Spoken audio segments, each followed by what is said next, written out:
Assalamualaikum warahmatullahi wabarakatuh. Saya Agus Aryansa dengan NIM 502024. Di sini saya akan mempresentasikan hasil PowerPoint saya mengenai kasus Sigit Wibowo. Pendahuluan 1. Latar belakang. Sigit Wibowo, mantan Kepala Dinas Kehutanan di Sumatera Selatan, terseret dalam kasus dugaan korupsi kredit bermasalah yang melibatkan dua perusahaan besar. Kasus ini menyebabkan kerugian negara sebesar 1,3 triliun. Kasus korupsi ini berawal dari dugaan penyelewengan kredit oleh dua perusahaan, PT Buana Sriwijaya Sejahtera (BSS) dan PT Sri Anda Lestari atau SAL. Kedua perusahaan tersebut diduga melakukan tindak pidana perbankan yang menyebabkan kerugian negara. Rumusan masalah. 1. Penyebab utama terjadinya kasus korupsi yang melibatkan Sigit Wibowo. 2. Bagaimana efektivitas pengawasan internal dan eksternal dalam mencegah korupsi di lembaga pemerintahan. 3. Apa implikasi kasus korupsi Sigit Wibowo terhadap kepercayaan publik dan pemerintahan. Tujuan. 1. Menganalisis kasus korupsi. Menganalisis kasus korupsi yang melibatkan Sigit Wibowo dan memahami penyebab serta implikasinya. 2. Meningkatkan transparansi dan akuntabilitas. Meningkatkan transparansi dan akuntabilitas pengelolaan uang publik untuk mencegah korupsi. 3. Meningkatkan efektivitas pengawasan. Meningkatkan efektivitas pengawasan internal dan eksternal dalam mencegah korupsi di lembaga pemerintahan. Pembahasan. 1. Kasus korupsi kredit bermasalah.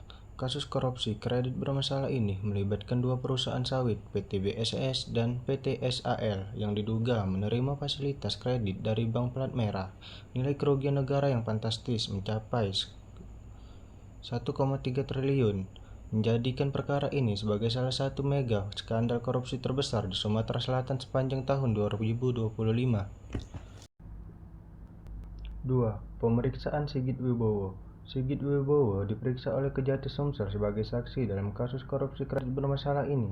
Ia memanggil penyidik pada Kamis 24 Juli 2025 dan diperiksa selama beberapa jam. Sigit Wibowo enggan memberikan komentar kepada media setelah pemeriksaan, namun akhirnya mengakui bahwa dirinya diperiksa sebagai saksi. 3. Proses penyidikan. Kejati Sumsel terus melakukan proses penyidikan dengan memeriksa sejumlah saksi, termasuk mantan pejabat dan pihak-pihak terkait lainnya. Proses penyidikan ini bertujuan untuk memperkuat alat bukti dan menentukan pihak-pihak yang paling bertanggung jawab di dalam perkara ini.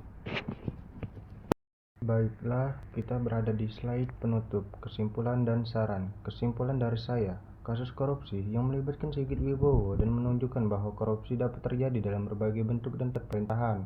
Untuk mencegah dan memberantas korupsi, perlu dilakukan upaya serius untuk meningkatkan transparansi dan akuntabilitas dalam pengelolaan keuangan publik, serta meningkatkan efektivitas pengawasan internal dan eksternal. Dengan demikian, kepercayaan publik terhadap institusi pemerintahan dapat ditingkatkan dan pembangunan ekonomi dapat berjalan dengan lancar. Saran dari saya, 1. Pemerintahan dan lembaga publik harus meningkatkan transparansi dan akuntabilitas dalam pengelolaan keuangan publik. 2. Pengawasan internal dan eksternal harus ditingkatkan untuk mencegah korupsi.